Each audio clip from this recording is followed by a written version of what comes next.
Today we get another Legend of the Five Rings RPG 5th edition clan guide. Okay, so, the royal families, technically not actually a samurai clan, though mechanically speaking you could think of them as a great clan, and in many ways you could think of them as a great clan. Their power and influence on the empire actually far exceeds the other great clans, and from a mechanic standpoint, when you are playing as one of these samurai, these Kuge, the upper level samurai, well, at least the bulk of which are royal family, the clan you write down would be the royal families, and you get the same stat bonuses you would get when writing down your clan. And they have multiple samurai families, just like any other great clan, with several schools that those families administer. The royal families consist of technically 4 families, though mechanically speaking, you can only pick from 3 to play as one. Hantei, Otomo, Miya, and Sapun.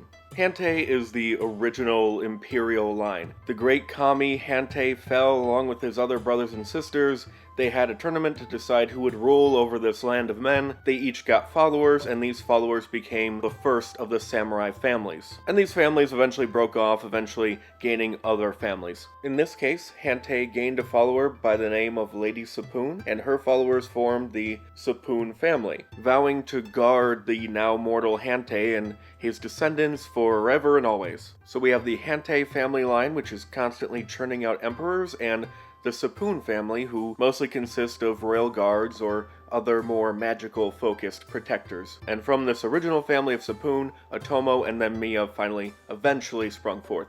The Sapun family run 2 samurai schools, the Sapun Palace Guard School and the Sapun Astrologer School. The Sapun Palace Guards are some of the best fighters in the entire empire, and focus much of their training on drawing their weapon as quickly as humanly possible so they can respond to any attack against the Emperor. This would make them phenomenal duelists, but that's rarely what they do. They're Palace Guards. They guard the Emperor and the Emperor's family, and their loyalty to the Emperor is unquestionable. The Sapun Astrologer. This school works closely with the Sapun Palace Guards to help guard the Emperor, but just using their magical talents. They have specialized training in divination and fortune telling. Being able to see threats coming ahead of time probably really helpful. And with a little preparation and meditation, they can use this ability to help themselves as well as allies out in the field. Next, let's talk the Otomo family, the second royal family to form, or I guess third after Hantei.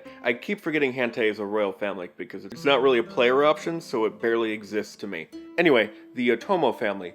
Their main job is to be manipulative jerks, sowing discontent and discord throughout the great clans, making sure none of them gain too much power, destabilize a clan when they need to. Never know when a clan might get uppity and attempt a coup or something. And there's really no telling how many times in history, throughout all of history, have Otomo nudged a particular conflict between 2 or more clans into just the right direction for them, or for the good of the empire. And they learn how to maintain their manipulative edge at the Otomo Schemer School. Their specialty lies in lying, especially when they're lying for the good of the Emperor or the Empire. You get some bonuses there, though there could be some penalties when you're lying for your personal gain and not for the good of the Empire. But of course, you're Otomo, so what is good for the Empire and what's just good for yourself? Well, feel free to make that distinction on your own. Finally, the Miya family. Back in the day, when the armies of Rokugan finally beat back, defeated Fu Lang, the great big evil, a dude named Miya, Otomo Miya, was assigned to be a messenger, and he went throughout the entire empire delivering the good news. Fu Lang is defeated, and along the way, he and his followers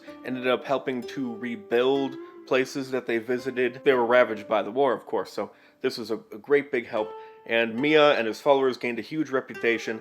Everyone loves Miya because of all the good they did. To reflect this history, they have since started 2 schools, Miya Cartographer School and the Miya Herald School. The Miya Heralds are the official messengers of the Empire. They travel by horseback, delivering imperial edicts and messages, and only a fool of a samurai would question their authority, would question their word, or would impede their travels. They are the voice of the Emperor, after all. And the Miya Cartographers also travel throughout the Empire, but their job is to make the maps, the most beautiful maps in all of RPG games. Beautiful works of art, all thanks to the Miya Cartographers. These map-maker scholars know plenty about the land of Rokugan, geography, people, politics, and they're skilled enough with words or blade to help protect themselves on their journey out into the wilds or wherever else throughout the Empire they may travel. But really, the Mia family's most important role is to carry out the Emperor's Blessing, an annual tour caravan of artisans and crafters, smiths, and whoever else travel around the Empire, rebuilding, giving aid to those who need it, particularly places that have been ravaged by war or natural disasters. Now, not every place in the Empire that needs the Emperor's Blessing can receive the Emperor's Blessing. There's only so much Mia to go around. So competition amongst the clans on who's worthy of receiving the aid of the Empire's Blessing during this little tour every year is fierce. But that is it for today. If you do want to play as a member of one of the royal families in your Legend of the Five Rings RPG campaign, pick up the Emerald Empire's Guide. First source book for Five Rings. You can find it in my Amazon store if you want. It doesn't really help you at all, but I get a small commission. That helps the channel and I can make